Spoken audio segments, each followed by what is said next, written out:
पूरी जिंदगी निकल जाती है मनुष्य की यह जानने के लिए कि हमारा जन्म क्यों हुआ है।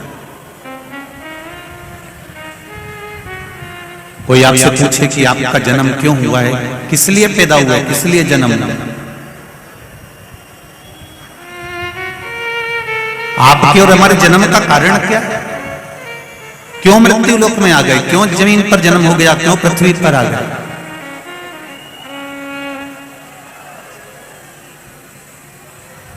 इस जन्म का कारण क्या है?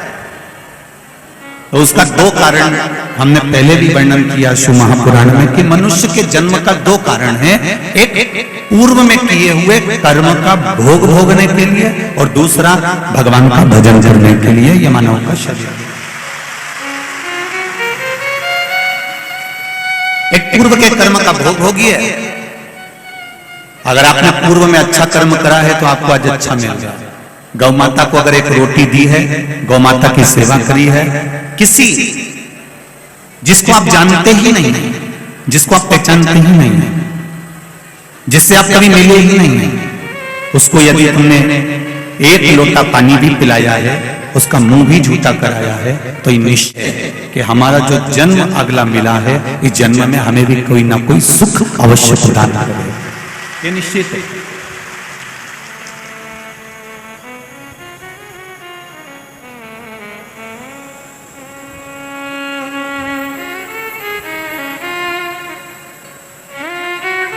ये जो सास और बहू के जो रिश्ते होते हैं, देवरानी और जेठानी के जो रिश्ते होते हैं, कुटुंब और परिवार के जो संबंध होते हैं, रिश्ते होते हैं, शिव महापुराण की कथा कहती है ये जो रिश्ते बनते हैं ये हमारे पूर्व के कर्म के अनुसार बनते हैं। हमने किसी को साथ दिया है, हमने किसी की सेवा करी है, हमने किसी को एक पल के लिए भी अगर अच्छा करा है तो ये निश्चित है वो हमारी बहू बनकर हमारी सेवा 24 घंटे कर देती है। अगर हमने पूर्व में कर्म किया, अगर हमने अच्छे कर्म की और अग्रण्य हुए हैं तो उसका फल हमको जरूर मिलेगा। और यदि हमने पूर्व में जो कर्म करा है, पूर्व में अगर किसी का बुरा करा है तो निश्चित है कि आज हमें भी बुरा ही मिलेगा। आवाज आ रही है, इसको बंद करवा दो। पूर्व के कर्म का हमें भोगने को मिलता है। इसलिए आपको बारंबार पहले भी कहा, मत बुरे कर्म कर बंदे वरना पछताएगा, भगवान की आंखों से तू बच नहीं पाएगा, तू बच नहीं पाएगा। अरे ओ अज्ञानी मत करना दानी, तेरे कर्म का फल भी तू ही पाएगा, जैसा किया तूने तेरे आगे आएगा। मत बुरे कर्म कर बंदे, मत बुरे कर्म कर बंदे वरना पछताएगा, भगवान की आंखों से तू बच नहीं पाएगा, तू बच नहीं पाएगा। अरे ओ अज्ञानी मत करना, अरे ओ अज्ञानी मत करना। अपने को, अपने चित्त को, अपने स्वभाव को, अपने हृदय को, अपने को स्वयं ही संजोना पड़ेगा। कोई दूसरा सुधारने वाला नहीं मिलेगा, ना दूसरा कोई सुधार पाएगा। एक पीने वाला जो व्यक्ति होता है ना, जो नशे में धुत होता है, उसको कोई कितना भी समझा दे मत पियो, बेकार है, क्यों पीते हो, बर्बाद हो जाओगे। पीने वाले व्यक्ति गटर में पड़े होते हैं, नाली में पड़े होते हैं, बेकार। अब कितना भी समझा लो उसके समझ में नहीं आएगा। समझ में कब आएगी? जब वो अपने हृदय से, अपने दिल से ये विचार कर ले कि जो मैं पी रहा हूं ये मेरे जीवन को और मेरे घर को और मेरे परिवार को बर्बाद कर रहा है, तो वो छोड़ दे, फिर छोड़ दे। पर यदि तुम खूब प्रेशर दे लो कि नहीं पीना है, तुझे बंद कर दूंगा और तुझे मुक्ति केंद्र में ले जाकर नशा मुक्ति केंद्र में रख दूंगा, तुझे यहाँ रख दूंगा, तुझे वहां रख दूंगा, पर जब तक वो भीतर से दृढ़ नहीं होगा, जब तक वो भीतर से दृढ़ता धारण नहीं करेगा, तब तक वो नहीं छोड़ सकता। काम, लोभ, आसक्ति, वासना, तृष्णा, ये सब तुम्हें भीतर से तोड़ना होगा।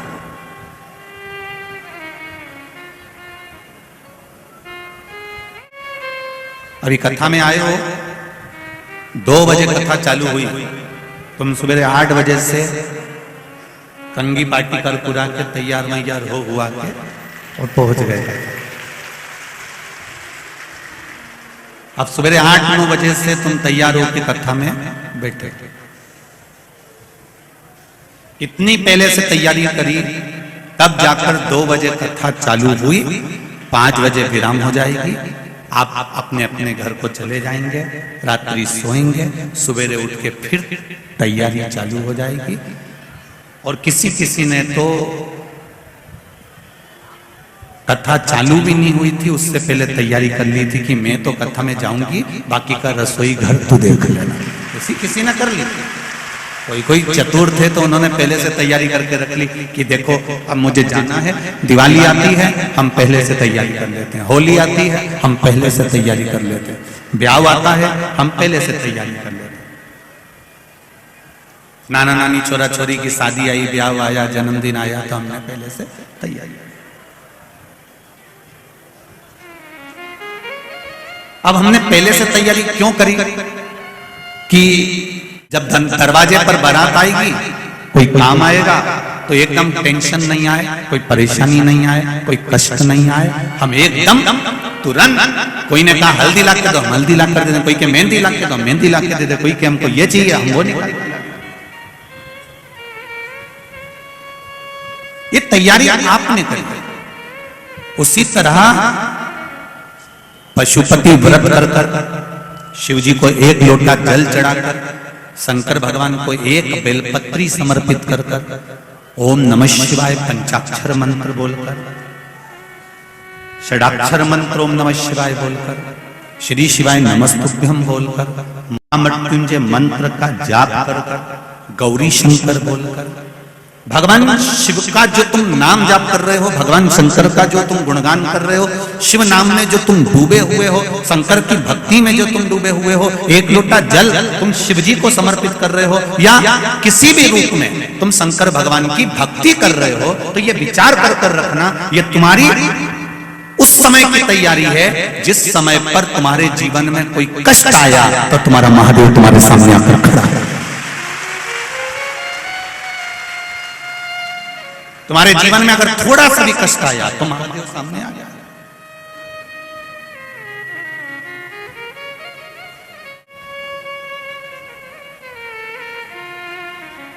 विपरीत परिस्थिति में शिव तुम्हारे साथ में है। एक पत्र आया है, देखिए,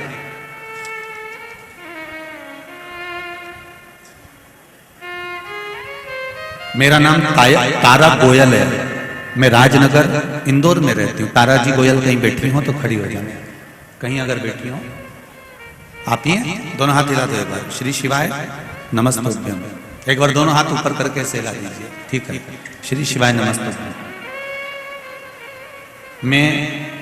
मेरा नाम तारा गोयल है, मैं राजनगर इंदौर में रहती हूँ। गुरुजी, मेरा बेटा पिछले 2 साल से सरकारी नौकरी की परीक्षा पास करने के लिए प्रयासरत था और फिर उसने फिर पुनः नौकरी के लिए अप्लाई करा, तब सरकारी नौकरी की परीक्षा बाबा की कृपा से पास कर लिया था, परंतु उसकी नौकरी का आदेश नहीं आ रहा था, जिससे मेरा बेटा व मेरा परिवार बड़ा हताश हो चुका था।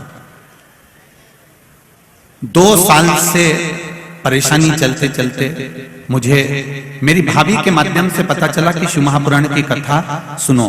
मैं पिछले 1 वर्ष से टीवी के माध्यम से नियमित कथा सुन रही हूँ। मैं भी पशुपतिनाथ का व्रत किया, आपके द्वारा कथा में बताए गए पूजा एवं विधि था। गुरुजी शिवजी की ऐसी कृपा हुई कि मेरे बेटे का सरकारी नौकरी का आदेश आ गया और मेरे बेटे की सरकारी नौकरी लग गई। बैठिए बहन जी। श्री शिवाय नमस्ते। तेरी कृपा बिना न हिले एक भी लेते हैं श्वास, तेरी कृपा से आपका चित्त। उन्होंने पशुपतिनाथ का व्रत किया, शिवजी का एक लोटा जल चढ़ाया, भगवान शंकर को समर्पित करा। और एक निवेदन आप सबसे, जल तो चढ़ाना पर छल से मत चढ़ाना। अगर छल कर किसी का हमें बुरा करना है तो हमने जल चढ़ा दिया, या मेरे घर में मेरे को इसका बुरा करना है तो जल चढ़ा दिया, या मन में कोई कपट रखकर, कोई पाप रखकर, कोई छल रखकर, कोई बेईमानी रखकर, कोई भीतर प्रपंच रखकर यदि हम शिव जी को एक लोटा जल ही चढ़ा रहे हैं तो उसकी कोई महत्वता नहीं। निष्कपट भाव, निर्मल मन से, निर्मल हृदय से आप शिव जी को रिझाइए। और जब निर्मल मन से आप भगवान का भजन करेंगे तो ये निश्चित है कि आपको वो कथा का रसतत्व प्राप्त होगा। आज शुक्ला परिवार विधायक श्री संजय जी शुक्ला जी की जो मित्र मंडली कथा करा रही है, इस कथा का मूल उद्देश्य है आपके जीवन में भगवान शंकर की अविरल भक्ति प्राप्त करना। ये संजय शुक्ला मित्र मंडली का एक उद्देश्य है। और कितनी पवित्र भूमि पर आप लोगों का निवास है, जरा देखिए। इंदौर में इधर महाकाल बाबा बैठे हैं, इधर ओमकारेश्वर बैठे हैं, इधर क्षिप्रा मैया, इधर नर्मदा मैया, और बीच में इंदौर वाले बैठे हैं।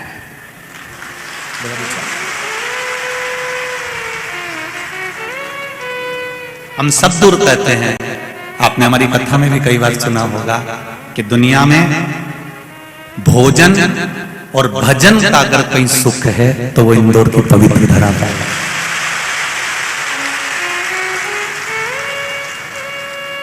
यहाँ पूरे इंदौर में कहीं का मुंगेरी लाल का हसीन सपना दिखता ही। पूरे इंदौर के लोग जितना इनको खाने का शौक है उतना इनको खिलाने का शौक है। ये नियम है इंदौर का। और जो एक बार यहां से खाकर चले जाता है वो दूसरी बार तुम्हें बस केवल खाने के चक्कर ही नहीं आता। ये इंदौर की पवित्र बात। और दूसरे नंबर पर यहां का भजन। एक एक मोहल्ले में, एक एक मंदिर में जितने जवान छोरे होन, युवान बेटे होन, कार्यकर्ता होन, जितने अग्रणी नहीं होते उतने इंदौर के जितने मंदिर हैं उस मंदिर में जितनी माताएं आती है उन्होंने अपना छोटा छोटा महिला मंडल बना के रखा है और ऐसा भजन गाती है कि अच्छा अच्छा भजन गाया पीछे। और इन्हें किसी से मतलब नहीं। मंदिर में 15 माताएं बैठ गई, 10 बैठ गई, ढोलक और मंजीरा लेके जो बैठी वो नाच भी रही है, गा भी रही है, उसे कोई मतलब नहीं। आग लगे बस्ती में अपन रहे हो मस्ती में, उसे कोई मतलब नहीं कौन क्या क्या।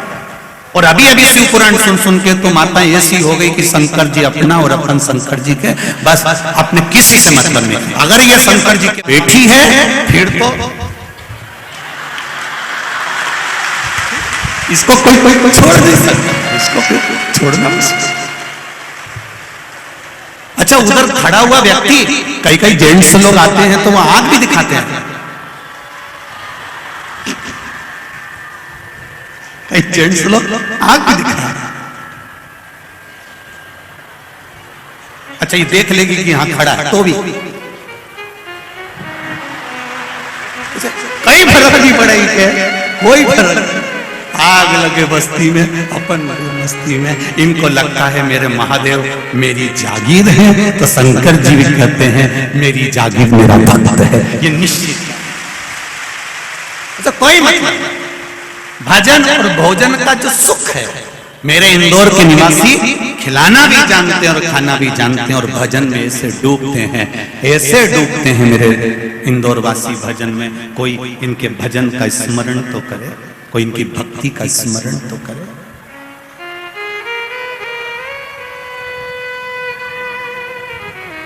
शंभु शरणे मांगू घड़ी दुख काटू, दया करी दर्शन आकू।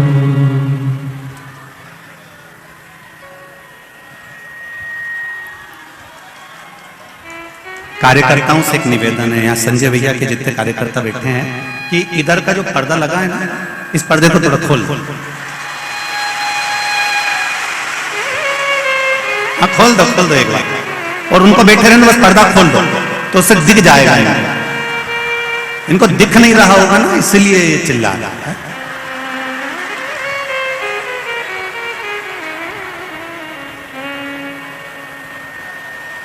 शंभु शरणे मांगू घड़ी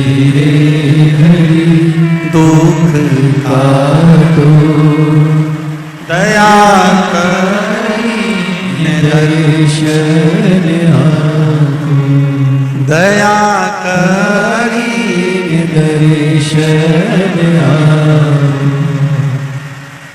अपने चित्त को, अपने मन को, स्वयं को समझाना पड़ेगा। इसको दूसरा कोई समझा नहीं सकता, इसको दूसरा कोई सुधार नहीं सकता। एक देवराज नाम का ब्राह्मण जो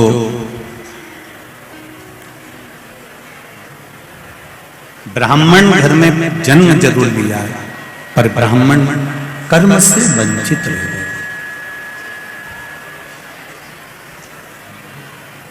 एक जन्म ले लेना अलग बात है और कर्म से वंचित हो जाना एक अलग बात।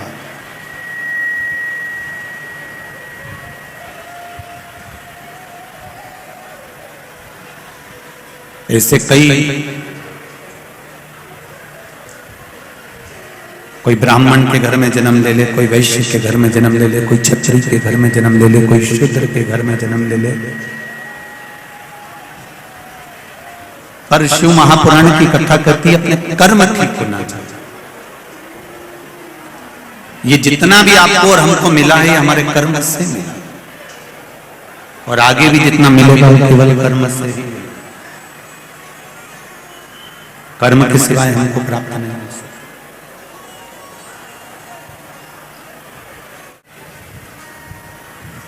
देवराज नाम के ब्राह्मण की जो माता थी वो शिव की उपासक थी।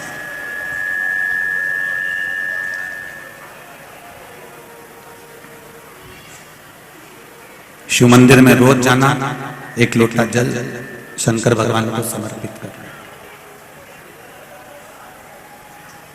देवराज ब्राह्मण की माता रोज एक लोटा जल लेकर शंकर जी के मंदिर जाती है, शिव जी को जल चढ़ाती है। मंदिर में जितना निर्माल्य पड़ा होता है उस निर्माल्य को ले जाकर विसर्जन करती है। आपको कथा में पहले भी कहा था कि जरूरी नहीं कि किसी नदी के अंदर ही जाकर आप निर्माल्य को उठाकर विसर्जन करें।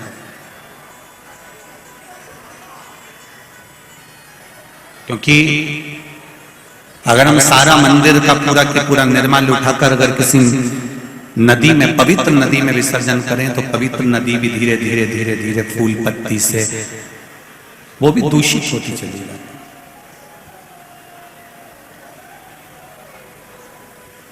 कोई जरूरी नहीं कि आप निर्माल्य को उठाकर नदी में ही डालेंगे, नदी में ही विसर्जन करें। शिव महापुराण की कथा कहती है उस निर्माल्य को ले जाकर किसी एक खड्डे में एक जगह ऐसी बना ली जाए जहां पर आप उस निर्माल्य को ले जाकर धीरे धीरे धीरे धीरे वो निर्माल्य भी खाद का रूप ले लेगा और उससे प्रकृति की सुंदरता में कहीं कहीं वृक्षों में उसको डालने के भी हम प्रयोग में ले सकते, उसको डाल सकते।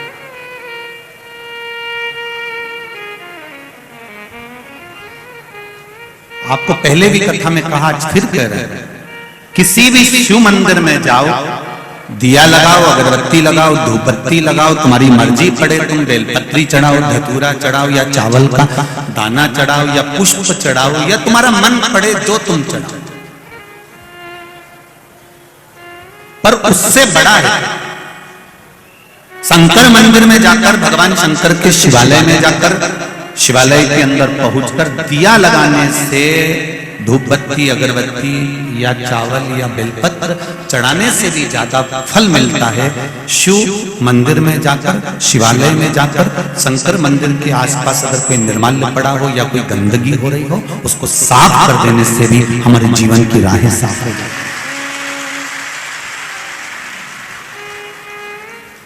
आप शिव मंदिर में जाकर केवल आप ज्यादा कुछ नहीं कर सकते, तो एक नियम बना सकते हो कि मैं शंकर जी के मंदिर में जाकर भगवान शंकर का मैं मंदिर साफ करूंगी, या निर्माल्य उठाकर विसर्जन करूंगी, या उसको क्लीन।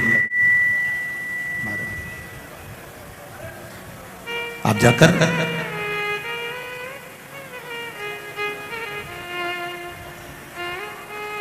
कितनी सुंदर बात कही। शिव महापुराण में एक चरित्र आता है, एक नरसिंह पुराण का चरित्र है। नरसिंह पुराण में वर्णन आता है कि एक बार माता पार्वती जी अपने पतियों के साथ में भ्रमण पर चली,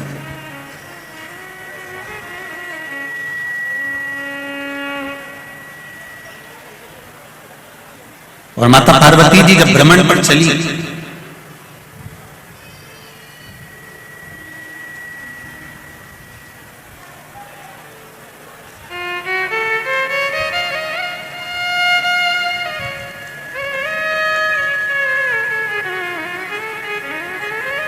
जब माता पार्वती जी भ्रमण पर जा रही चल रही,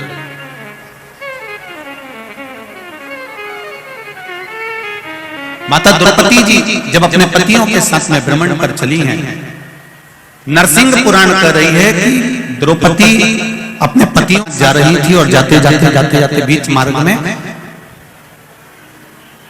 कोई दो असुर, कोई दो राक्षस ऋषि का रूप रखकर आ गए, और संत का रूप रखकर वो पांडवों के रास्ते को भटका रहा है, पांडवों के मार्ग को भटका।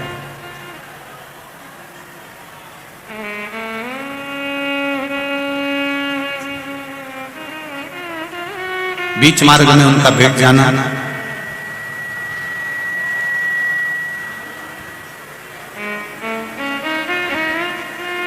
शंभो शंभो,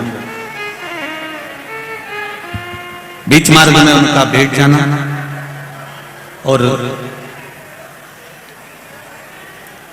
दो मुनि का वेश धरकर, ऋषि का वेश धरकर, दो संत का वेश धरकर उन्होंने पांडवों के मार्ग को भटका दिया, पांडवों के मार्ग को विच्छिन्न।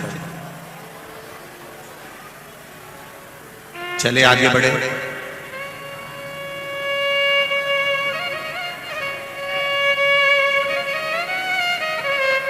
ये दोनों असुर जब आगे बढ़कर चलते हैं, आगे बढ़कर जाते हैं, तो उन्होंने जब द्रौपदी का सुंदर स्वरूप देखा, और द्रौपदी के सुंदर स्वरूप को देखकर दोनों लोभित हो गए, मोहित हो गए, और द्रौपदी को पाने का तरीका ढूंढने लगे। अब पांडवों को अलग मार्ग पर भेज दिया, और ये दोनों असुर, दोनों दैत्य, दोनों राक्षस द्रौपदी जी को पकड़कर ले जाने के लिए आतुर हो गए।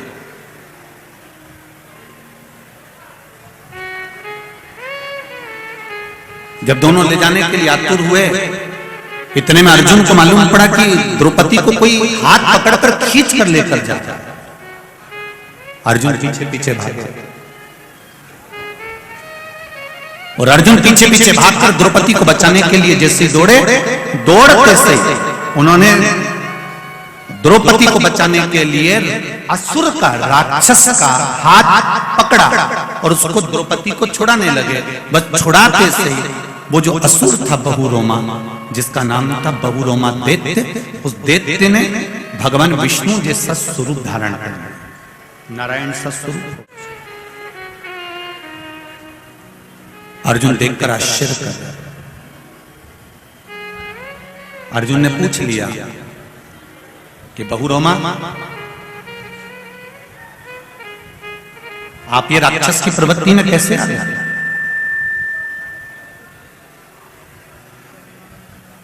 और एकदम आप राक्षस की प्रवृत्ति से छूटे, द्रौपदी का हरण करते करते मैंने आपका स्पर्श करा, आपको मारने के लिए आतुर हुआ और आप भगवान विष्णु जैसा स्वरूप आपने धारण कर लिया।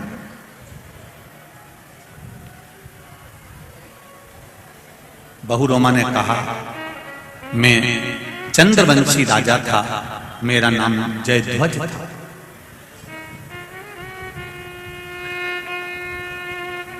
इससे पहले भी मैं एक ब्राह्मण के घर में जन्म लिया था।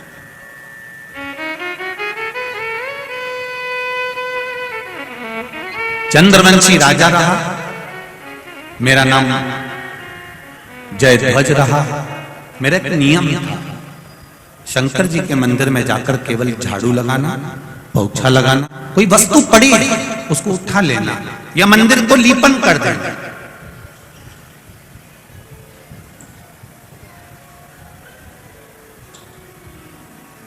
लीपन का मतलब आप लोगों को मालूम होगा, गाय का गोबर हाथ में लेकर, पहले के जो मंदिर होते थे वो तो मार्बल के या पत्थर के या इस चीज के होते नहीं थे, तो नीचे मिट्टी या गोबर से उसको लीप दिया।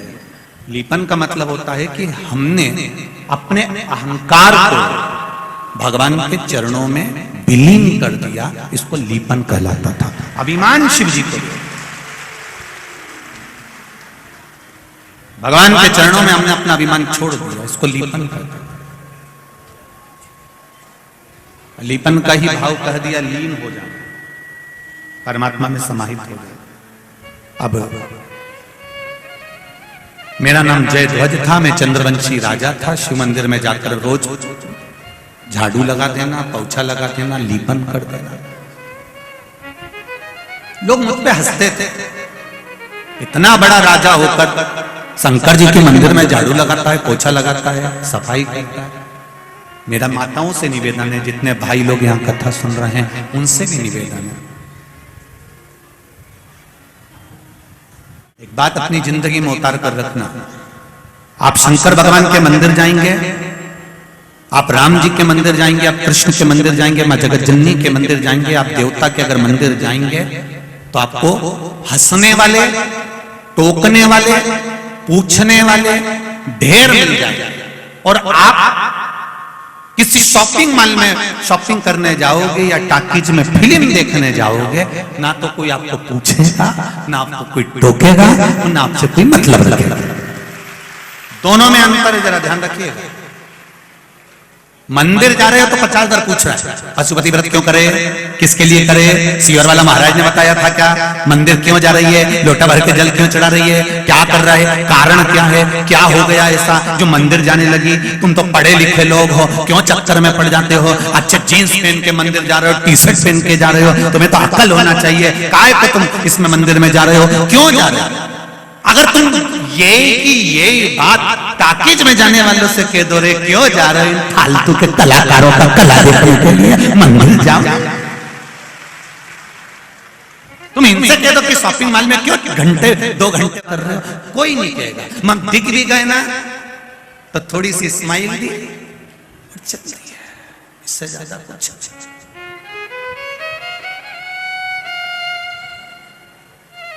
किसी मंदिर में जल चढ़ाते हुए दिख गए, किसी मंदिर में सेवा करते हुए दिख गए, किसी मंदिर में तुम झाड़ू लगाते दिख जाओ, किसी मंदिर में तुम पोछा लगाते दिख जाओ, किसी मंदिर में, किसी देवालय में जाकर, क्योंकि शिव महापुराण की कथा कहती है जहां पर भगवान स्थिर रूप में बैठते हैं, प्रतिष्ठा के साथ बैठते हैं, वो मंदिर कहलाता है।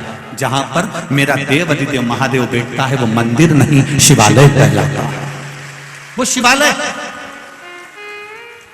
मंदिर में और शिवालय में अंतर होता है। मंदिर में भगवान एक बार बैठ गए तो बैठ गए, और शिवालय में जहां पर मेरा देवाधिदेव महादेव बैठा हुआ है, जिसके सामने नंदी बैठा हुआ है, नंदी से शिवालय की जहां स्थापना होती है, शिवलिंग जहां रखा रहता है, वहां एक सूत्र बांधा जाता है। सूत्र, उस सूत्र के बंधने से यह सिद्ध होता है कि मेरा महादेव प्रतिदिन नंदी पर बैठकर इस मंदिर से निकलकर घूमने जाता है। रोज, प्रतिदिन, हर पल।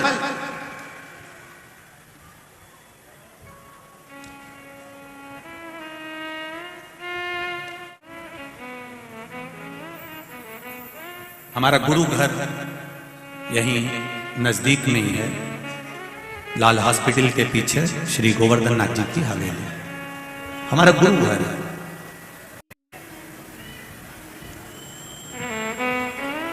परम पूज्य गुरुदेव श्री विठलेश राय काका जी महाराज गोलोकवासी, उनकी गुरु दीक्षा ब्रह्म सम्मन।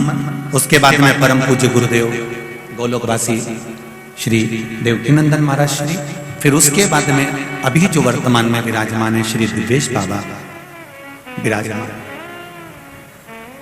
हवेली जी गोवर्धन नाथ जी की हवेली जी कही जाती है, उसको मंदिर नहीं कहते, क्योंकि वहां पर भी मेरा कन्हैया छोटा सा कभी झूले में आकर बैठ जाता है, कभी पलने में आकर बैठ जाता है, कभी राजभोग में आकर बैठ जाता है, कभी शयन के लिए अंदर चले जाता है। वो अपने घर में भ्रमण, इसलिए वो गोवर्धन नाथ जी का मंदिर नहीं, हवेली है वो गोवर्धन नाथ जी का, उनका निज घर, निज स्वरूप वहां विराजमान। उसी तरह शंकर जी का मंदिर नहीं होता, छोटा सा भी अगर तुमने मंदिर बना दिया है तो वो शिवालय है, जहां पर मेरा देवादिदेव महादेव, जहां पर मेरे शंकर भगवान, जहां पर मेरे भोलेनाथ अपनी पार्वती जी के साथ में, गौरा जी के साथ में नंदी पर सवार होकर भ्रमण के लिए प्रतिदिन देते हैं। रोज, ऐसा कोई पल नहीं, ऐसी कोई घड़ी नहीं, ऐसा कोई क्षण नहीं।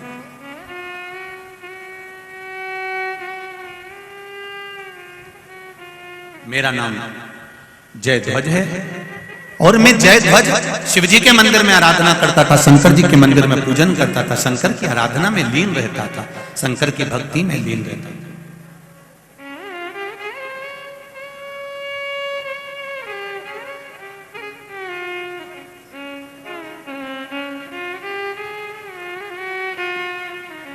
अपने को श्रेष्ठ मानना और अपने आप को विद्वान मानना या अपने आप को श्रेष्ठ मानना, बाकी के किसी को आप सम्मान नहीं देना, इससे मेरी गति बिगड़ी है। महाराज,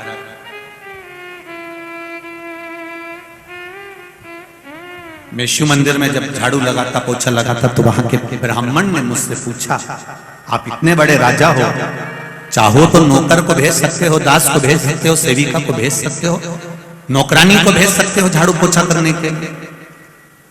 और हमारे यहाँ स्कंद पुराण में जो 16 सोमवार के व्रत की महत्वता कही है,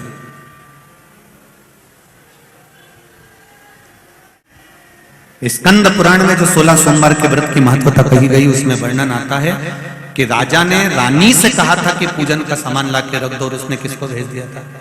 बोलो जरा जी, बोलो जी, दासी को भेज दी। क्या हुआ?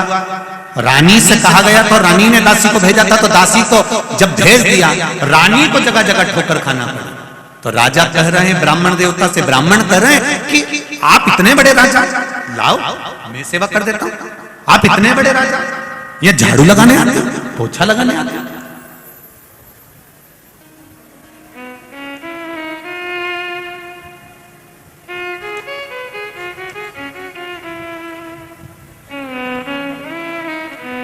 कई लोग बहुत अभी कानपुर की कथा में कहा था, जब व्यक्ति बहुत उन्नति की सीढ़ी पर चढ़ जाता है, बहुत धनपति बन जाता है, बहुत ऊंचे सिंहासन पर या बहुत ऊंचे पद पर बैठ जाता है, तो उसकी दो चीजें चली जाती है, एक रोटी और एक हंसी। ये दोनों चीजें धीरे धीरे कम होती चली जाती। रोटी खाने का समय नहीं मिलता और अपनों के साथ में बैठकर हंसने का समय नहीं मिलता, क्योंकि पद प्रतिष्ठा में इतना ऊंचा बैठ जाता है, इतना ऊंचा बैठ जाता, उसकी रोटी भी कम हो गई और उसकी हंसी भी कम हो गई। अच्छा, हमारे शास्त्र कहते हैं इसकी रोटी और हंसी कम हो जाती है, पर हम तो कहते हैं साथ में उसकी ताली भी कम हो जाती है, उसका भजन भी कम हो जाता है, उसका स्मरण भी कम हो जाता है। तुम देखना, बहुत साधारण सा जो व्यक्ति होगा ना, कथा में बैठ जाएगा, खूब एंजॉय करेगा, खूब नाचेगा, कथा भी सुनेगा, जहां मर्जी पर्दे में बैठ गया। और कहीं कहीं की बहुत वीआईपी, इधर से साड़ी में 4-6 पिन, इधर से पिन, और सब दूर से लगा लोगों कर पेंसिल से लाइन खींची ने डब्बा भरे, उसके बाद यहाँ से कत्थई, यहाँ से नीली, और यहाँ से पुत्र, और फिर इसको कहीं कथा में ले जाकर बिठा दो, और भजन में, जब भजन में ताली बजाने का नंबर आया,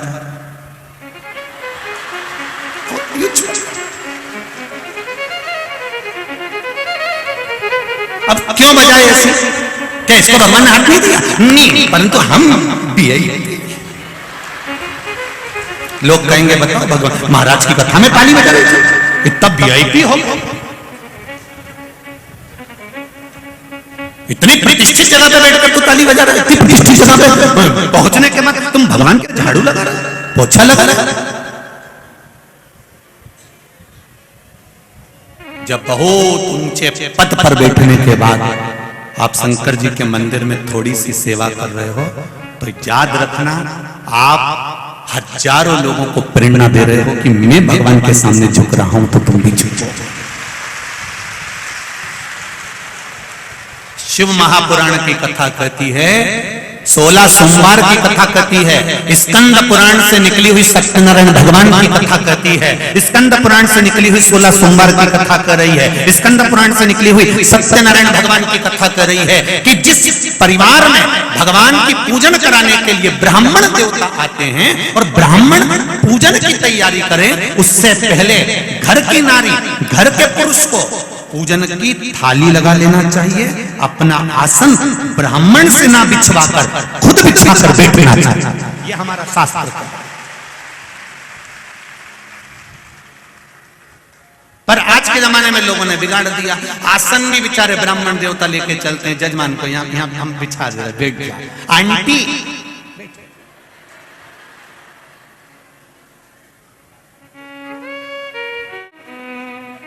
आंटी और बंटी सब सुन लो अच्छे से, आसन भी खुद लगाइए, पूजा की थाली भी खुद लगाइए, पूजन का विधान पाटे पर भले ब्राह्मण देवता जमाए, कलश ब्राह्मण देवता रखें, पर थाली स्वयं लगाकर रखिए। जैसे तुम्हारे यहाँ पर कोई अतिथि आता है तो टेबल पर पहले से काजू बादाम पिस्ता इलायची, हम जहाँ ठहरे हैं वर्मा जी के यहाँ, कल हम गए थे तो उन्होंने पूरा सामान जमा के रखा था, तो लगे कि नहीं लगे कि बताओ कितने अच्छे परिवार है, कितना अच्छा घर है, यहाँ पूरी चीज इन्हें जमा के रखी, कितना सुंदर व्यवस्था करके रखी। अब मालूम पड़े तुम देव अधिदेव महादेव का अभिषेक करवा रहे हो, शंकर जी के पूजन की तैयारी कर रहे हो, शिव जी का पूजन करना है तुमको, और थाली तुम दूसरे से लगवा रहे हो। शिव महापुराण की कथा कहती है, एक अपने घर की तिजोरी की सफाई, एक अपने घर के माता पिता की सेवा, और एक पूजन की थाली स्वयं को लगाना चाहिए। स्वयं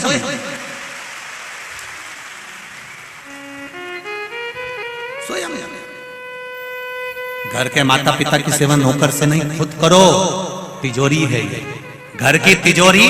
कभी नौकर से कहते ना बेटा घर चले जा, मेरी तिजोरी रखी, उसकी सफाई कर दे, नौकर ऐसा साफ करेगा दादा, भेरू पूरा सिंदूर चढ़ा के चले जाएगा और दिखेगा ही नहीं तेरे को, तो देख।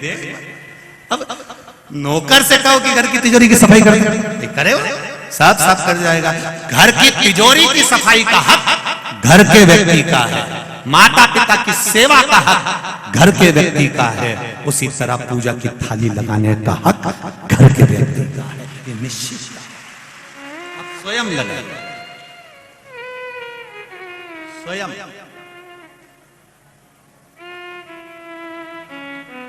एक पत्र आया है, देखिए,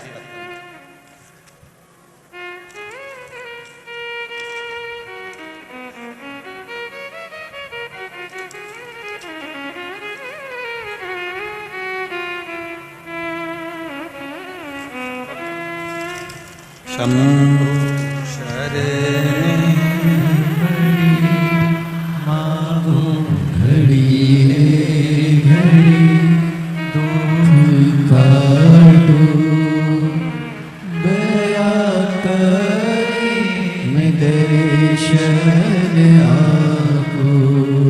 गुरु जी, मेरा नाम खुशबू श्रीवास्तव है। मैं इंदौर में रहती हूँ। कहीं खुशबू जी बैठी हो? आप ही हैं? दोनों हाथ हिला दो। श्री शिवाय नमस्ते। मेरा नाम खुशबू श्रीवास्तव है। मैं इंदौर में रहती हूँ गुरुदेव। भोले बाबा का मैं नमन करूँ गुरुदेव। मुझे 9 साल शादी को हो गए थे और एक गुड़िया मेरे यहाँ पर पहले हो गई थी। उसके बाद कोई संतान नहीं। डॉक्टरों ने भी मना कर दिया था कि अब आपके यहाँ संतान का सुख नहीं है, आप अन्य समय पर संतान प्राप्त नहीं कर सकते। पर जब सब डॉक्टरों ने कह दिया था, सब तरह से सब कुछ फेल हो चुका था, तब आपकी कथा सुनी थी। उस कथा में आपने सफेद आंकड़े की जड़ का उपाय और पशुपति व्रत बताया था। मैंने किया। 5 अगस्त 2022 को मेरे बाबा से जो मांगा था, मेरे घर में पुत्र रत्न की प्राप्ति हुई है। उसको प्रणाम करने के लिए लाया। श्री शिवाय नमस्ते। आ गया लाला? श्री शिवाय नमस्ते। हर हर। मेरे घर पुत्र रत्न की प्राप्ति हुई है। जहां डॉक्टरों ने मना कर दिया था कि संतान नहीं होगी, वहां मेरे भोलेनाथ ने मुझे दे दिया। उसको मैं प्रणाम करने के लिए आया। श्री शिवाय नमस्ते। बैठिए। उसकी कृपा है, उदारता, दया, करुणा, ये सुख प्रदान करता है।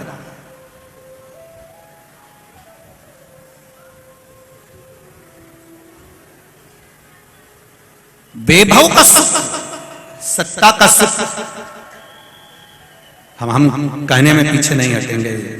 जिसके घर में जो सत्ता का भी अगर सुख भोग रहे हो, तो ये निश्चित है कि आपने पूर्व समय में जरूर शंकर जी के मंदिर में या तो झाड़ू लगाई होगी, या सेवा करी होगी, या वहां का निर्माल्य उठाकर विसर्जन करा होगा, या पूजा की थाली लगाई। उसका सुख है। हम जहां भी कथा करने जाते हैं तो हम हमेशा स्मरण में रखते हैं कि भोलेनाथ जी, हम उनसे भी कहते हैं, बाबा तूने जितनी जगह कथा कराई, चाहे कानपुर कराई हो, चाहे काशी कराई हो, चाहे जहां जहां आप कथा करा रहे हो, ये आपकी कृपा करुणा है। तो हमने देखा है, जहां शंकर भगवान को मानने वाला होता है या शिव भक्ति में डूबने वाला होता है, ये शिवपुराण होती भी वहीं पर हो जहां शंकर के भक्त।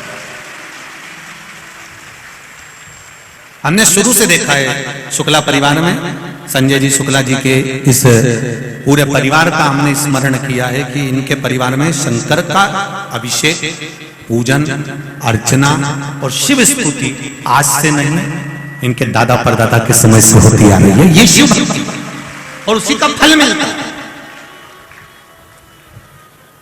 और उसी का फल, उसी का आनंद।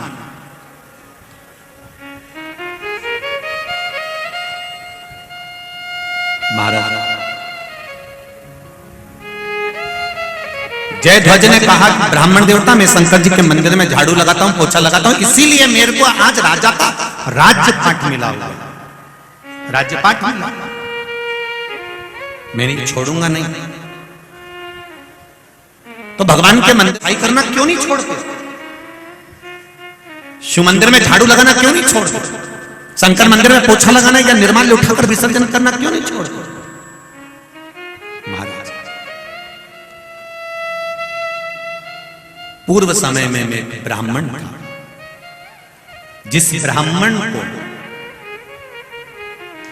मैं उस समय पर रेवत ब्राह्मण था, और रेवत ब्राह्मण एक ऐसा ब्राह्मण जो पूजन नहीं करा सकता। मैं रेवत ब्राह्मण था। नरसिंह पुराण की कथा कहती है कि मैं रेवत ब्राह्मण था, और रेवत ब्राह्मण था, मुझे पूजन का अधिकार नहीं था। मैं पूजा नहीं कर सकता था। मैं भगवान की आराधना में कहीं किसी स्थान पर बैठकर जजमान को बिठाकर पूजा नहीं, पर मैंने धन के लालच में, धन के चक्कर में पूजन कराना प्रारंभ कर दिया। मुझे धन मिलने लगा, पैसा मिलने लगा, पर मैं रेवत था, माना, पर मेरी बुद्धि भगवान में नहीं रम पाती थी। मैं वेश्यावृत्ति में लगा रहता था, जुए में लगा रहता था, गलत काम करता था, गलत चीज में डूबा रहता था। एक बार मैं किसी जगह पर पूजन करा रहा था। पूजन करा कराते आते मैंने एक सुंदर स्त्री को देख लिया। मेरे पास में पूजन का जो झोला था, पूजन की जो पोटली थी, उसमें बहुत सारी सामग्री थी। जरा ध्यान से सुनना कि मन केवल सफाई करने से क्या मिल जाता है, केवल निर्माल्य विसर्जन करने से क्या मिल जाता है, केवल मंदिर में आप साफ रख दो तो उससे क्या प्राप्त हो जाता है। राजा कह रहा है, जयध्वज कह रहे हैं, ब्राह्मण देवता, मैं पूर्व समय में एक ब्राह्मण था, रेवत ब्राह्मण था, और मैं ब्राह्मण पूजन कराने का मुझे हक नहीं था उस समय, पर मैंने पूजन कराई, इकट्ठा करा। एक बार पूजन करा रहा था, मार्ग में से एक सुंदर स्त्री निकल कर जा रही थी। उस स्त्री को मैंने देख लिया, जबरन पकड़कर उसको टूटे हुए खंडेरे की ओर लेकर गया। मुझे नहीं मालूम था कि ये शिव जी का मंदिर है। मैं गलत कार्य के लिए उसको लेकर गया था। मैंने जब अंधेरा देखा, तब अपने पात्र में से, अपने वस्त्र में से थोड़ा सा घी जो लाया था यजमान के यहाँ से, उसको निकाल कर अपने ही उस पात्र में से थोड़ा सा कपड़ा निकाल कर फाड़ कर दिए में डुबो कर उसको जलाया। गलत करने के लिए गया था। उस नारी के साथ में मैं गलत कर्म करना चाहता था। अपना वस्त्र उठाकर मैंने मंदिर का, मुझे नहीं मालूम कि शिव मंदिर है, और उसको मैंने साफ किया और गलत कर्म के लिए मैं वहां बैठा। इतनी देर में सामने से राजा के दूत आ गए। उनको लगा कोई इस खंडेरे के अंदर फंसा पड़ा है, और लगता है कि कोई ना कोई हमारे राज्य का निंदक होगा, खबरी होगा। जानकर वहां पर राजा के दूत आ गए और उन्होंने मुझे मार डाला। शिव मंदिर में ही मेरे प्राण चले गए। मेरा प्राण जब गया, मुझे अगला जो जन्म मिला है, वो जन्म मेरे प्राण छूटने के बाद जो मुझे प्राप्त हुआ, वो बैकुंठ का पद प्राप्त हुआ। जब मैं इतना बड़ा पापी था, मेरा पाप कर्म कितना प्रबल था, मैंने पाप कर्म कितना करा था, इतना पापी होने के जब मैं बैकुंठ के रास्ते पर गया तो मैंने चित्रगुप्त महाराज से पूछा, मैंने दिन रात पाप किया है, बेकार से बेकार कर्म किया है, फिर मुझे ये बैकुंठ का राज्य कैसे मिल गया, ये बैकुंठ का सुख कैसे मिल गया? तो कहा, तुमने शिव मंदिर में वस्त्र से थोड़ा सा गंदगी साफ करी थी और एक दिया लगाया था, उसका पुण्य है कि बैकुंठ का मार्ग। वहां भी मैं शांति से नहीं बैठा। जब एक बार धर्मराज मेरे सामने आए और मैंने उनसे कहा कि मुझे, धर्मराज ने पूछा कि बैकुंठ में कुछ चाहिए तुमको? तब मैंने कहा मुझे कुछ नहीं चाहिए, केवल सफाई करना है इस बैकुंठ की। और मैं बैकुंठ का द्वार साफ करता रहा तो आज मुझे चंद्रवंश का राज्य मिल गया। ब्राह्मण देवता, छोटा सा गलत करने के उद्देश्य से भी अगर मैंने सफाई करी थी शिव मंदिर की, उसका फल ये मिला कि आज मैं चंद्रवंश का राजा बनकर बैठा हूं। उसकी दया है। मेरा आप सबसे निवेदन है, जितने भी लोग आस्था चैनल पर कथा सुन रहे हैं, फेसबुक के ऊपर कथा सुन रहे हैं, या जितने ये इंदौर की पावन धरा में बैठकर कथा सुन रहे हैं, आप सबसे निवेदन करूंगा, कभी शंकर के मंदिर में एक लोटा जल लेकर अगर नहीं भी गए, नहीं आप दिया लेकर गए, नहीं आप अगरबत्ती लेकर गए, नहीं आप धूप बत्ती लेकर गए, नहीं आप एक बेलपत्र लेकर गए, तो शिव मंदिर का केवल सफाई कर देने पर भी आपको जो फल मिलेगा, वो फल की गणना तुमने जिंदगी में नहीं करी। वो फल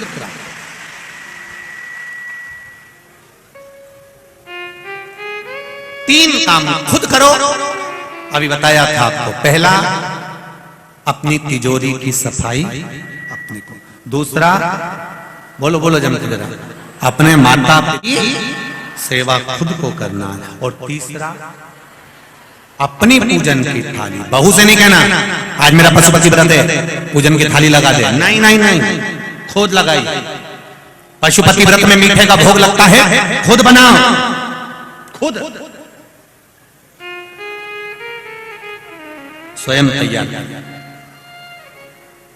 घर से 3 हिस्से करके मत ले जाओ, मंदिर में जाकर नीचे आपने कागज रखा या दोना रखा या पात्र रखा, 3 हिस्से करो। 6 दिए लेकर जाते हो तो 6 दिए जमीन पर रखो, पहले 5 प्रज्वलित करो, एक वापिस थाली में रखकर लेकर आओ। प्रसाद विभाग में 1 हिस्सा लेकर आओ, पर खुद निर्माण करो, खुद करो स्वयं। उसका फल क्या होगा ये आपको मालूम पड़ेगा। देवराज नाम का ब्राह्मण जिनकी माता रोज शिव मंदिर में जाती है, एक लोटा जल चढ़ाती है, शंकर भगवान का भजन करती है, कीर्तन करती है। घर की एक नारी भी अगर शंकर भगवान को 1 लोटा जल चढ़ा रही है तो यह अंदाजा लगाकर रखना कि उस जल का फल पूरे परिवार को, कुटुंब को प्राप्त होगा। सारी समस्या का हल 1 लोटा जल, मात्र 1 लोटा, जो पार्वती जी चढ़ाती थी, जो माता उमा चढ़ाती थी, जो माता सती चढ़ाती थी, जो माता कात्यायनी चढ़ाती थी, चंद्रघंटा, कुष्मांडा, स्कंदा, जितने माता के जन्म हुए हैं। पार्वती जी का भगवान शिव जी के साथ विवाह है, ये तो 52 नंबर का, 52 नंबर का, 51 जन्म माता पार्वती के हो चुके हैं। और 51 जन्म माता पार्वती ले चुकी थी, और 51 जन्म धारण करने पर भी शिव की भक्ति नहीं छोड़ी थी, शंकर का गुणगान नहीं छोड़ा। करो भजन। एक पत्र है जिस पत्र में किसी ने लिखा है कि हमारी किडनी लीवर खराब हो गए थे। एक ये भी पत्र अच्छा है, बाबा की कृपा देखिए। मैं शशि पाटीदार, जूनी इंदौर, जबरन कॉलोनी इंदौर की रहने वाली हूं। कहीं बैठे हो आप ही? श्री शिवाय नमस्ते, दोनों हाथ हिला दो एक बार। हर हर महादेव। मेरी बेटी को जन्म से आंखों की रेटिना में तकलीफ है। बेटी आइए साथ में। श्री शिवाय नमस्ते बाबू, हर हर महादेव। मेरी बेटी को आंखों की रेटिना में तकलीफ है। जुलाई 2022 में, जुलाई के महीने में इसकी आंखों में तकलीफ ज्यादा बढ़ने लगी, तो हमने इंदौर के शंकरा आई सेंटर में उसकी जांच कराई। डॉक्टर ने कहा कि इसकी दोनों आंखों में इंजेक्शन लगेंगे 2 साल तक। तभी डॉक्टर ने इंजेक्शन लगाने की तारीख 24 सितंबर 2022 दे दी। जुलाई में दिखाया है और सितंबर की तारीख दी है। मैंने यह बात मेरे परिजन को बताई तो मेरी बहन ने कहा, मुझे जो सामने भाभी रहती हैं उनके पास सीहोर का रुद्राक्ष है। मैंने वहां भाभी से रुद्राक्ष मांगा और मेरी भाभी ने कहा, शिव जी के मंदिर पर 1 लोटा जल चढ़ाना, उस पानी को लेकर आना, रुद्राक्ष का जल भी इसको देना। मेरी बेटी को रुद्राक्ष का पानी पिलाना चालू करा। आंखों पर भी शिव जी को जल चढ़ाकर वो जल इसकी आंखों को लगाया। शंकर भगवान पर चढ़ाया हुआ जल का आचमन कराया। 22 सितंबर 2022 को अपने परिजनों के साथ सीहोर गई और वहां कुबेरेश्वर बाबा से कहकर आई, बाबा इसकी आंखें ठीक कर दो, बचपन से इसकी आंखें बेकार है। कंकर शंकर को मानकर पूजा करी और बाबा से कहकर, बाबा मेरी बेटी की आंखें तुम ठीक कर दो, ऐसा कहकर आ गई। 24 सितंबर 2022 को इसे इंजेक्शन लगवाने के लिए डॉक्टर ने इंजेक्शन लगाने का जो कहा था तो इसको लेकर गई। डॉक्टर इसको वापिस इंजेक्शन लगाने के लिए ऑपरेशन रूम के अंदर लेकर गए जहां इसको इंजेक्शन लगना था। वापिस डॉक्टर ने इसकी जांच करी, तकरीबन 1 घंटा जांच करी गई और डॉक्टर ने जांच करने के बाद बताया कि गजब हो गया, इस लड़की की आंखें तो पूरी खराब थी, ये ठीक कैसे हो गई, ये समझ में नहीं आया। बाबू श्री शिवाय नमस्ते, अब ठीक हो आप? हर हर महादेव। बैठिए बाबू, श्री शिवाय नमस्ते। डॉक्टर ने मना कर दिया, एक भी इंजेक्शन की जरूरत नहीं है इस बच्ची को, आप ठीक हो चुकी है। श्री शिवाय नमस्ते। ये शिव है। ओ घड़ी तेरी कृपा बिना ना हिले, लेते हैं सांस तेरी कृपा से तनु तनु। बखान क्या करूं मैं का चपटी भभूत में खजाना। का आपसे कहेंगे इतने पत्र तो हम नहीं पढ़ पाते, ये सारे पत्र इसी व्यासपीठ के पास में रहते हैं, हम इसको सीओर भी लेकर नहीं जाते। आपका दिल करे जब पढ़ो। इन पत्रों में मोबाइल नंबर तक रहते हैं, दिल से पढ़ना। इन पत्रों को पढ़ने से आपको एक बल और मिलेगा कि बाबा मेरे साथ हर पल हर घड़ी है। ना हम इन पत्रों को लेकर जाते हैं, और ये जितने पत्र हैं, इन सारे पत्रों को जितने अभी तक पढ़े, इस पत्र में सारे पत्र केवल यही हैं कि बाबा ने मेरे को क्या दिया। इसमें एक भी पत्र ऐसा नहीं है जिस पत्र में बाबा के लिए लिखा हो कि मैं मंदिर गई और लोटा भर जल चढ़ाया और मैंने पशुपति व्रत करा और बाबा ने नहीं सुना। एक बार में नहीं सुना, 2 बार में सुना मेरा बाबा तुम्हारे साथ हर पल हर घड़ी हर क्षण। इसीलिए कहते हैं बोल बम का नारा है और बाबा एक सहारा है, इसके सिवा कोई सहारा नहीं। बाबा सहारा बनकर चलो, यही है सारे पत्र। और जिन जिन को शौक हो पत्र पढ़ने का, मैं उनका हाथ जोड़कर निवेदन करूंगा, आप कभी भी यहाँ शुक्ला जी के, संजय शुक्ला जी की मित्र मंडली रहती है, उनसे कहना हमें पत्र पढ़ाओ, दिखाओ उन पत्रों में क्या लिखा है जो गुरुजी पढ़ ये पढ़े, यही छूट जाता है। केवल आपका विश्वास है, आपकी दृढ़ता है। और आज फिर कह रहा हूं, ये कथा के बाद में इंदौर में फिर जब कथा का नंबर लगेगा तो अभी 2-3 साल तो मुश्किल है, पर जब बाबा कृपा करेगा आने वाले कुछ सालों के बाद, परंतु इंदौर वालों को ये मौका मिला है, झोली पसार कर मेरे बाबा से दिल से कहना कि बाबा मैं तेरी और तू मेरा है। 7 दिन शिव महापुराण की कथा, इस कैलाश जहां शिव पुराण होती है वो कैलाश माना जाता है, इस कैलाश में बैठकर कथा सुन रहे हो।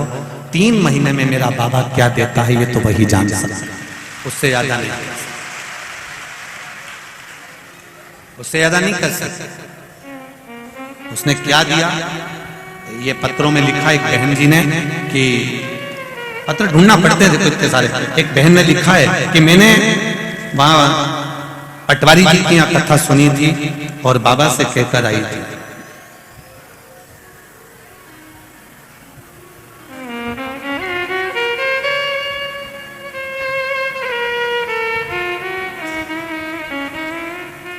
जिसने लिखा हो पत्र में है उसमें कि मैं उस कथा में, बाबा की कथा में बैठकर बाबा से कहकर आई थी, बाबा मेरा मकान नहीं है इंदौर नगर में, मेरा मकान इंदौर शहर में नहीं है, मैं बहुत तकलीफ में हूं।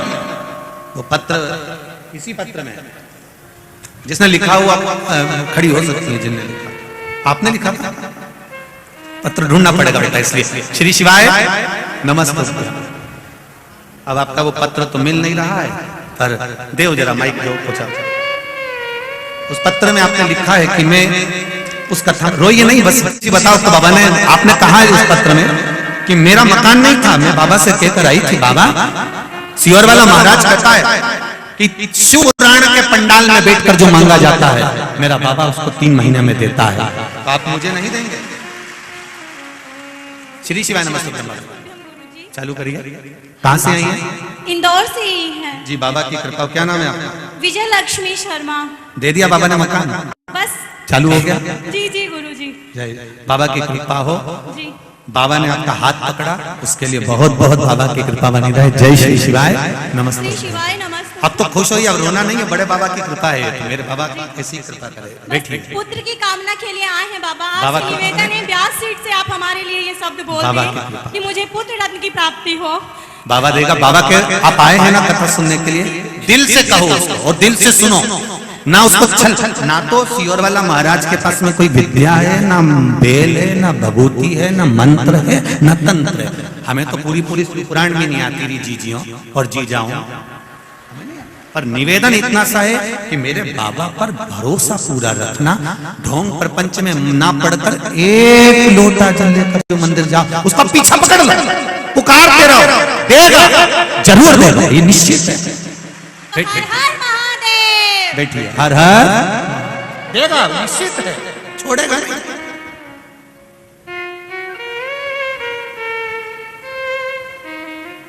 दिल से देता, कृपा कर।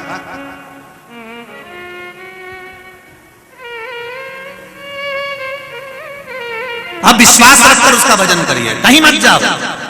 हम ये भी नहीं कहते कि तुम बहुत दूर जाकर भजन करो, आप तो आपके घर के पास में जो शंकर जी का मंदिर है वहां जाओ। अभी हमने कथा में कहा था एक बहू पूना में रहती है और एक तुम्हारे पास में रहती है। दुख आएगा ना तो पूना वाली नहीं आएगी, वो फोन लगा के जरूर बोलेगी मम्मी क्या हो गया बेटा, बहुत तकलीफ है। तो जीजी कहाँ गई, जेठानी का पूछ रही है, जेठानी कहाँ गई। और तुमने पूना वाली पर भरोसा रखा और उसको फोन लगाया, तो क्या पूना वाली आ जाएगी 2 घंटे के अंदर? बोलो तो रही इंदौर वाली आएगी, पूना वाली नहीं आएगी।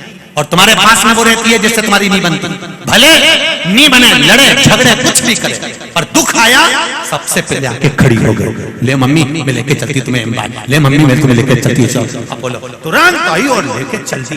वो तो पूना वाली तो फोन लगा के पूछे, और तो भी वही प्रिय लग रही ढोल की दूर के ढोल सुहावने, तो भी वही अच्छी लग रही।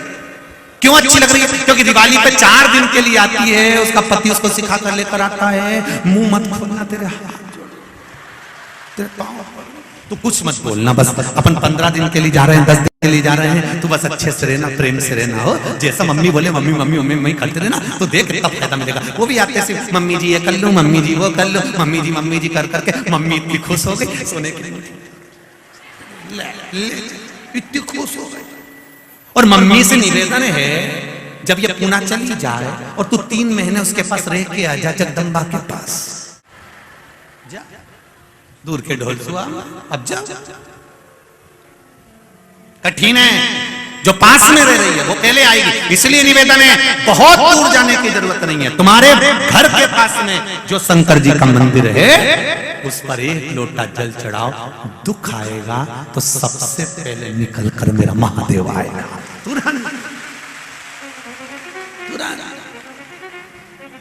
अब कहोगे गुरुजी आप कभी ये नहीं कहते कि राम जी के मंदिर में जल चढ़ाओ या भगवान कृष्ण के मंदिर में जल चढ़ाओ या उस मंदिर में जल चढ़ाओ, आप हमेशा शिव जी का ही क्यों कहते हो? क्योंकि शंकर जी का जो मंदिर है, शिवालय जो होता है ना, शिवालय में पट नहीं होता। आजकल के भले मंदिरों में दरवाजे हो गए, पर तुम देखो बैकुंठ में द्वार है, विष्णु पुराण में लिखा 8 द्वार बैकुंठ के, बैकुंठ में 8 द्वार, इंद्रलोक में द्वार है, ब्रह्मलोक में द्वार है, पितृलोक में द्वार है, गरुड़ लोक में द्वार है, वरुण लोक में द्वार है, पर किसी पुराण में यह नहीं लिखा कि कैलाश पर्वत पे द्वार है। किसी पुराण में नहीं लिखा कि कैलाश में यह द्वार है, क्योंकि शंकर भगवान के मंदिर में द्वार नहीं होता। कब भगवान शंकर के मंदिर में दरवाजा नहीं होता। शिव का मंदिर 24 घंटे खुला है। मेरे बच्चों को जब दुख हो वो तोड़ कर आ जाए, शिव तो ये बेटा 24 घंटे, हर पल हर घड़ी हर क्षण।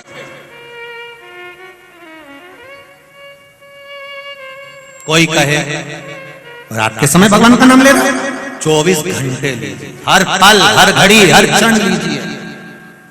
कोई श्री शिवाय नमस्तुभ्यम हर पल कहो, हर घड़ी कहो। पंचाक्षर मंत्र नमः शिवाय हर पल कहो। षडाक्षर मंत्र ओम नमः शिवाय हर पल कहो। जब तुम्हारा मन पड़ता है तब जब उसका फल मिलता मिले। देवराज ब्राह्मण की माता शिव मंदिर में जाती, सफाई करती, शंकर जी के मंदिर में जाकर जल चढ़ाती। जल चढ़ाने का फल क्या हुआ कि देवराज चोरी कर कर आ रहा था, चोरी का धन उसके साथ में था, उसको शरीर में ताप पड़ गया, शिव मंदिर में चला गया। मंदिर में जाकर छुप कर बैठा क्योंकि ठंड लग रही थी, शरीर तपन मांगा। पंडित जी वहां के जो पूजन कर रहे थे, शिव महापुराण की कथा पढ़ रहे थे, बीच बीच में आवाज लगा रहे थे हार हार।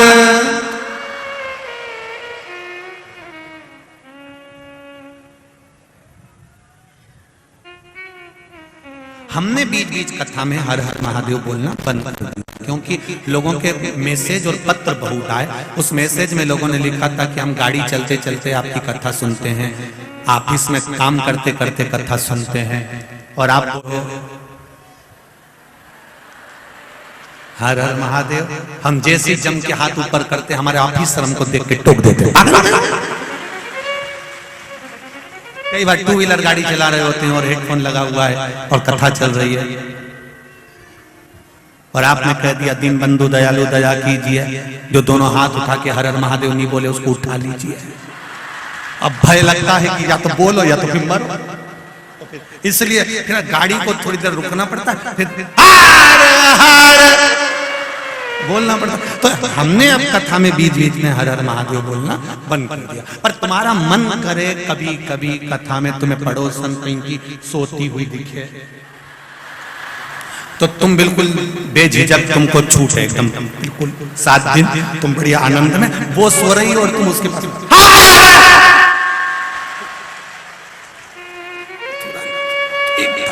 पड़ोसन।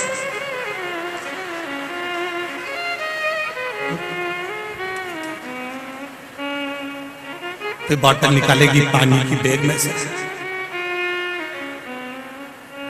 क्या हुआ था? हर हर महादेव।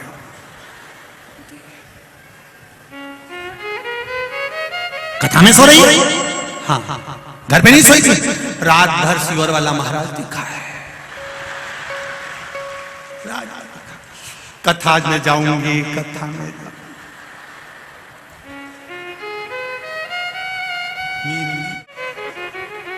खानो नहीं भावे मने, दौड़ दौड़ मन सत्संग।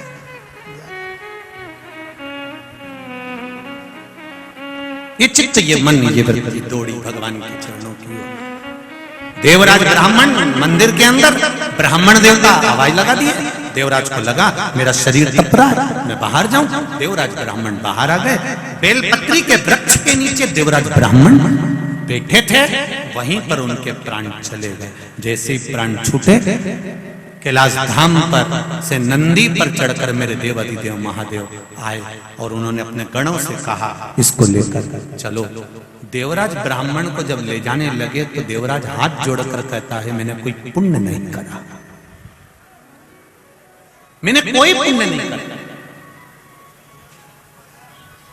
सुन लो जितने लोग वो बाउंड्री पे चढ़े हुए, घर की छतों पे चढ़े हुए, अच्छा अच्छा,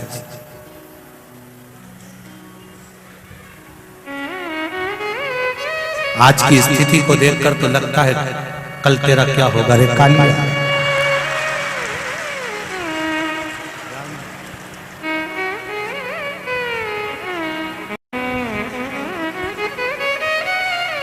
गलियों में भरे हैं, कैमरे वाले दिखा देना इनको, घरियों घर सब गलियों में, छत पे,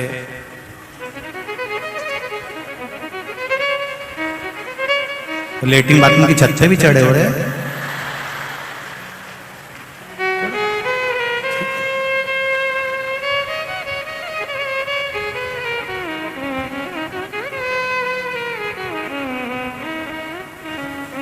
भगवान देवराज ने कहा कि मैंने जिंदगी में कोई पुण्य नहीं करा, मैंने जीवन में कोई अच्छा काम नहीं किया, मैंने जिंदगी में कोई श्रेष्ठ कर्म नहीं करा, फिर आखिर मुझे कैलाश धाम क्यों मिल गया, वैकुंठ धाम क्यों मिल गया, क्या कारण है उसका? कहा उसका एक ही कारण, तुमने कुछ करा कि नहीं करा, पर तुम्हारी माता ने शिव मंदिर में जाकर 1 लोटा जल चढ़ाया है, उसका फल बेटे के भाग्य में आया है, और बेटा बेलपत्री के पेड़ के नीचे प्राणों को त्यागा, इसलिए उसका ये फल।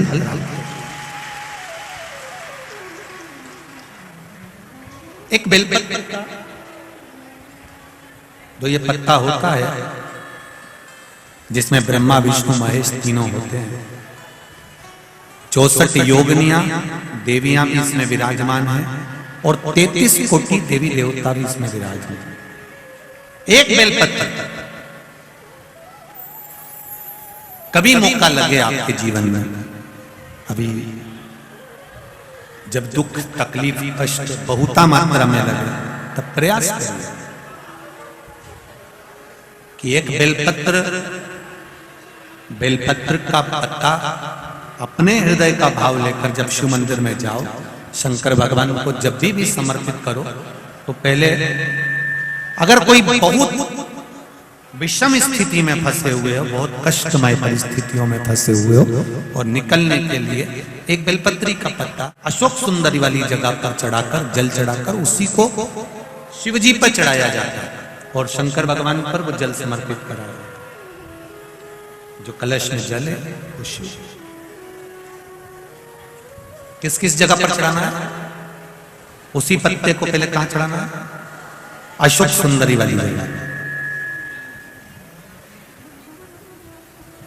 थोड़ा सा जल वहां चढ़ा दिया, पत्ते को उठाया, फिर शिवलिंग पे समर्पित कर दिया। बचा हुआ जो कलश में जल है वो भगवान शंकर को समर्पित कर, शिव को समर्पित कर।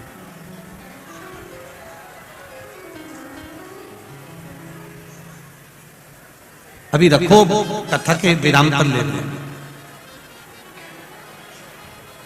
दो जगह पर जल चढ़ाना, अगर कहीं विषम परिस्थिति में लगता है, ऐसा लगता है कि ये विषम परिस्थिति है, ये उसको साधना है और इस दलदल से बाहर निकलना, तो उसके लिए पहले अशोक सुंदरी वाली जगह जल, फिर शिवलिंग पर बेलपत्र, वही चढ़ा हुआ बेलपत्र, ज्यादा नहीं। और फिर एक निवेदन करेंगे, अगर आप अलग से कोई बेलपत्र नहीं ले जा सकते हो, आपके पास में बेलपत्र नहीं है, शिवलिंग पे से बेलपत्र उठा लिया करो, उसी को धो के वापिस चढ़ा दिया। वैसे तो पहले तो शंकर जी के मन बहुत बेलपत्र रखे रहते थे, चढ़े रहते थे। अब आज के जमाने में माता इतनी चतुर है, खुद ही चढ़ाती, खुद ही उठा लाती, पड़ा ही नहीं। अब बेलपत्र बोलो सही है कि गलत है? शिव मंदिर में बेलपत्र पड़े हुए मिलते हैं क्या? चढ़े हुए मिलते हैं क्या? नहीं। जब जाओगे तब बेलपत्र मिल जाए, ये बहुत बड़ी बात है, भगवान की कृपा। बहुत उदारता मेरे भोलेनाथ जी की, कहीं मिल जाए तब। और नहीं तो कहीं कहीं की तो इंतजार में बैठी रहती, कोई आ रही होगी, ला रही होगी, चढ़ाएगी, उठा लो। अच्छा, एक बात तो जरूर है, जब से लोगों ने शंकर जी के मंदिर जाना चालू करा और भगवान शंकर की भक्ति में जब से डूबे हैं ना, तब से तो इनके चेहरे की चमक देखना खूब आनंदमय है, खूब चमक।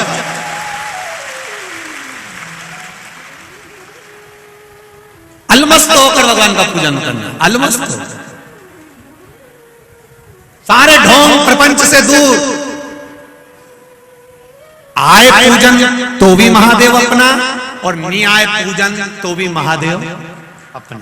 आ गया चढ़ा दिया, नहीं है जो मिल गया वो चढ़ा, पर शिव अपना, वो घड़ी अपना। देवराज ब्राह्मण ने फिर दूसरा प्रश्न शंकर भगवान के गणों से करा।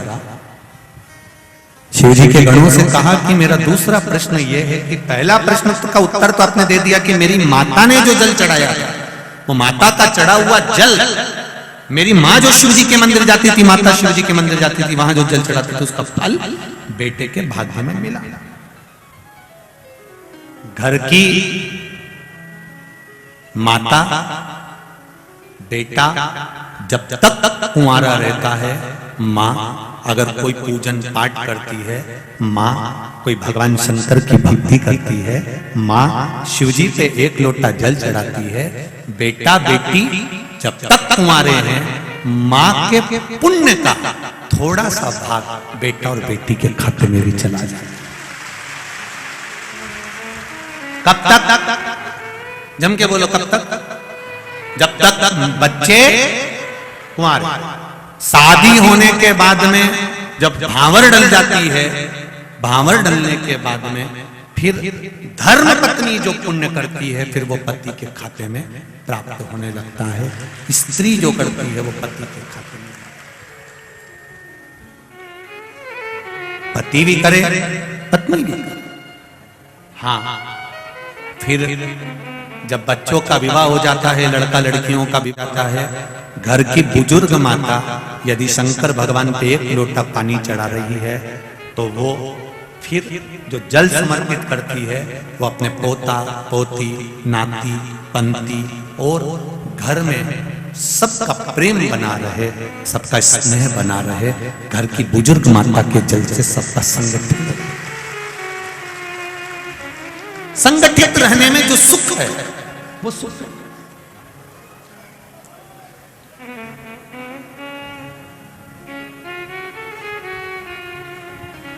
संगठन में रहना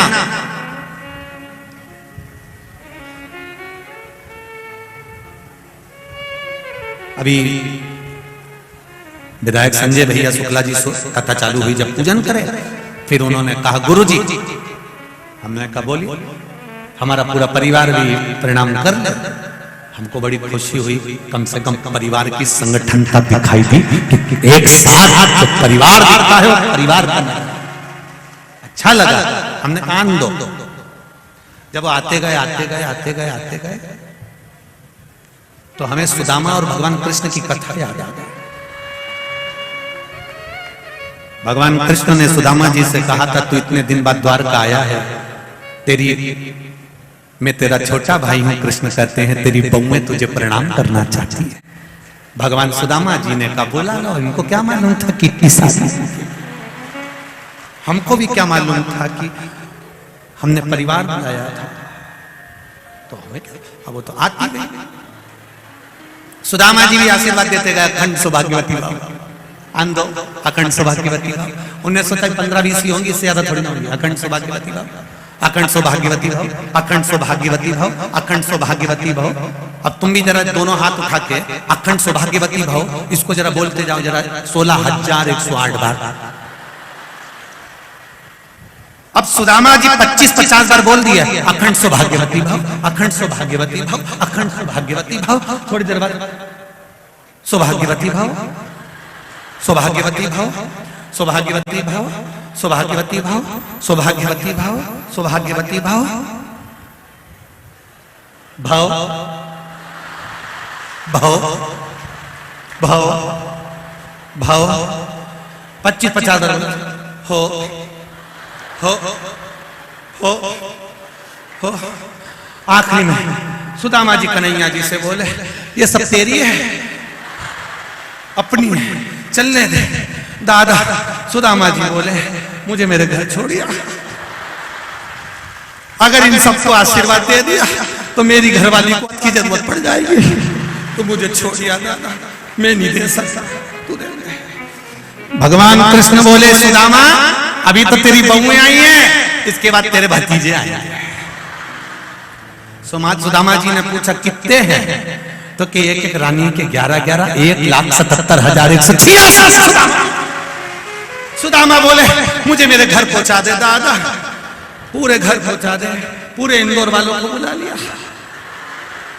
अभी हमको भी लग रहा था, संजय भैया बोले परिवार वाले प्रणाम करेंगे, हमने कान दो। थोड़ी देर बाद मालूम पड़ा कि कहीं पूरा 1 नंबर का तो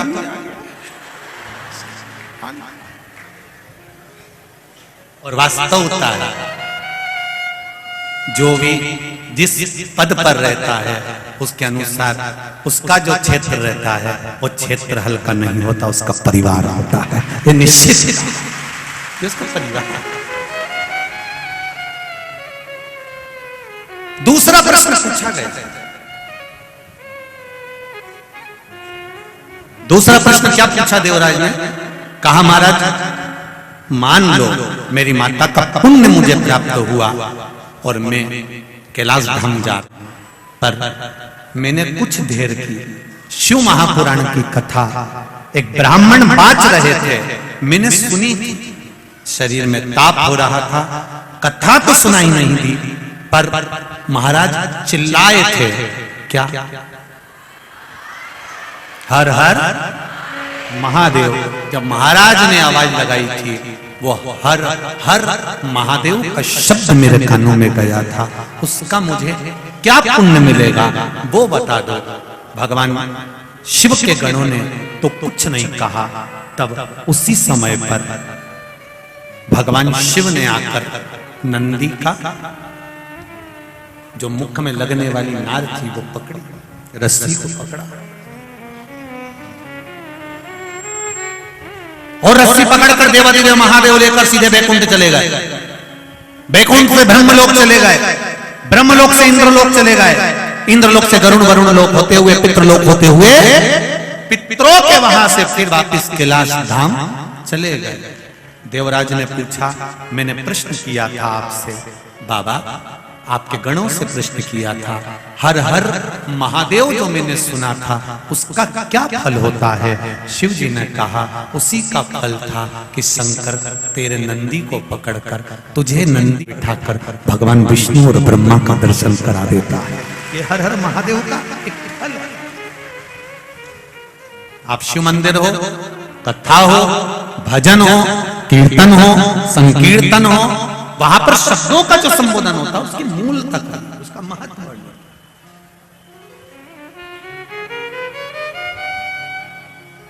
इतने सारे भक्त लोग लाखों की संख्या में जब आते हैं, एक साथ श्री शिवाय नमस्तुभ्यम या नमः शिवाय या षडाक्षर मंत्र ओम नमः शिवाय का जब जाप करते हैं, उसका फल जो मिलता है, जो आया वो आनंद पाकर जाता है। कोई लोग कहते भी हैं शिव पुराण में जाके बैठने से ऐसा क्या हो जाता है कि कथा तो टीवी पर भी सुनते हैं, कथा तो मोबाइल पर भी सुनते हैं, पर इतने लोग कथा के पंडाल में जाकर बैठते हैं, उसका फल क्या है? क्यों जाकर बैठते हैं? गंगा नदी दिख रही है, दर्शन कर लिए, प्रणाम कर लिया, उसका फल मिलेगा। टीवी पर दर्शन करे तुमने गंगा जी का, उसका फल मिलेगा। टीवी पर आरती का दर्शन करा, उसका फल मिलेगा। टीवी पर कथा सुनी, सत्संग सुना, भजन करा, उसका फल मिलेगा। पर गंगा के घाट पर हरिद्वार पहुंच गए और डुबकी लगाई है तो केवल शरीर नहीं तरा है, साथ में जो कपड़े थे वो भी तर गए हैं। महाराज, केवल अकेला जीव नहीं तरा है, ना जाने कितनों को तार दिया। शिव महापुराण की विद्येश्वर संहिता कहती है, कथा सुनने के बाद में पंडाल से जब व्यक्ति बाहर जाता है, जिस मार्ग से निकल कर जाता है, उस मार्ग में किसी नारी के गर्भ से अगर कोई कुंवारा बच्चा शांत हो गया होता है, कोई अधोगति में मर गया होता है, कोई कुंवारी अवस्था में मर गया होता है, अगर ये शरीर कथा सुनकर जा रहा है तो इसके शरीर से जो हवा छूकर जाती है वो जीवों को लग जाती है और उनका भी उद्धार हो जाता है। इतना फल है शिव महापुराण, इतना फल है, उसका भी सुख। कित्तों को तार दिया आपने, कित्तों को। कथा सुन के गाड़ी में बैठी, ऑटो में बैठी, ऑटो में दूसरे भी बैठे थे जो कथा में नहीं आए थे, उनके भी तुम पास में जाके बैठी तो तुम्हारा कपड़ा उसके शरीर में लगा, उसको भी थोड़ा थोड़ा गंगा नदी का जल का भाग मिल गया। और आगे गई, घर पहुंच गई, घर पे जाके बैठी, वहां पर भी इस रज का जो सुख पहुंचा है उससे ना जाने कितने कितने ना जाने कितनी कथा पहुंच ग्रहण किया। शिव कथा कर भगवान शंकर का गुणगान करा। एक बिंदुक नाम का ब्राह्मण था जिसकी धर्म पत्नी का नाम चंचूला था। बिंदुक प्रेत योनि में पड़ गया था।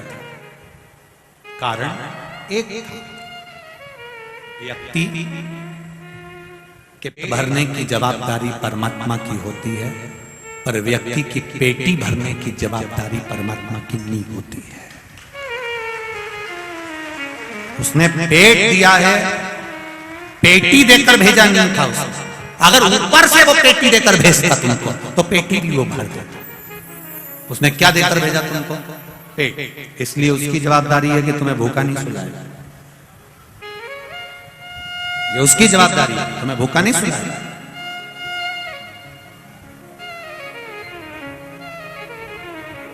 भूखा नहीं सोने देगा, पेट देकर उसने भेजा तो तुम्हारा गुजारा वो करेगा। परिवार उसने दिया है तो वो चलाएगा, रिश्ते नाते बनाए हैं निभाए, पर पेटी की जवाबदारी नहीं है कि तुम्हारी पेटी भरूंगा।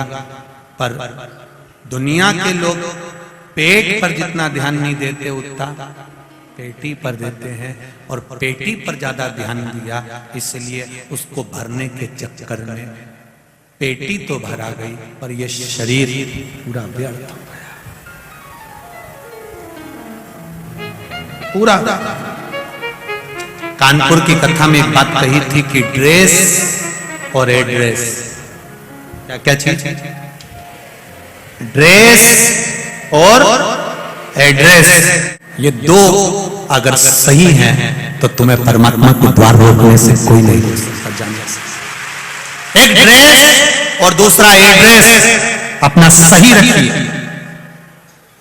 एड्रेस का मतलब है सही जगह जाकर बैठो, सही जगह पहुंचो, सही जगह पर पहुंचकर सही काम करो। आपका एड्रेस गलत नहीं होना चाहिए।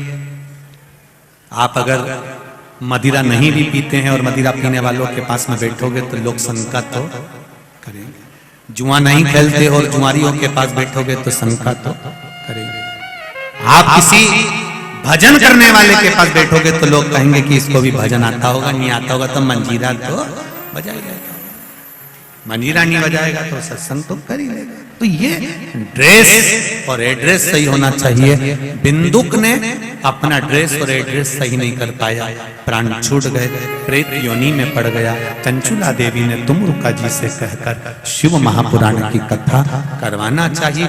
उस कथा का फल क्या हुआ कि बिंदुक प्रेत योनि से छूटे। ईश्वर जी गोरा जी बनकर भगवान शंकर और पार्वती गणा और गौर बनकर पधार रहे हैं।